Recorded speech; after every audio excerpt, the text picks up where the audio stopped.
Multimedijalni web portal radiobjelopolje.me. Aktuelnosti iz Bijelog Polja, Crne Gore, regiona i svijeta. radiobjelopolje.me.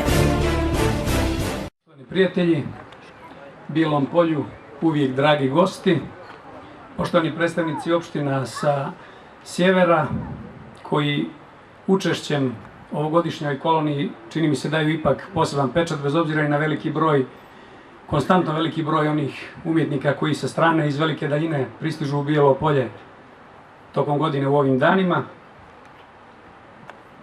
U rečenici prapostanka, u početku bi svjetlost, sadržano je ne samo svjedočanstvo o postanju, već i radost zbog toga što su nam kroz tu svjetlost darovane boje, najljepši doživljaj od čovjeku svih poznatih.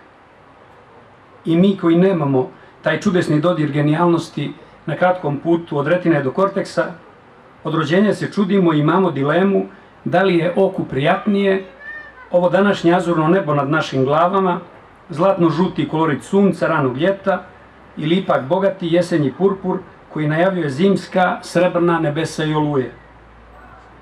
Poštovani umjetnici, zbog kojih i jesmo skoro deceniju na ovom istom mjestu, neobjašnjivom mi se čini i sama pomisao na to kako li ovaj svijet tek može da izgleda vama, koji ste bojama prohodali i progovorili i u svaku pojavu i stvar nastojite proniknuti kroz prizmu sunčevog spektra.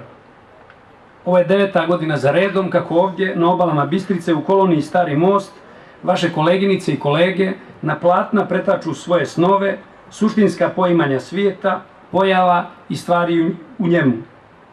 Ta svjedočenja obogatila su i činit će bogatijom ne samo riznice autora ovih dijela, već i ukupno crnogorsku i evropsku kulturnu baštinu.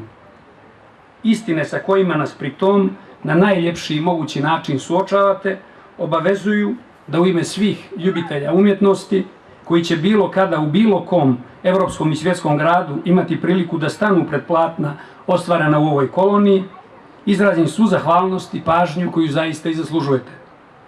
Opština Bijelo Polje je prepoznala i podržala organizovanje i rad likovne kolonije Stari most, a to će sve snažnije činiti i u buduće.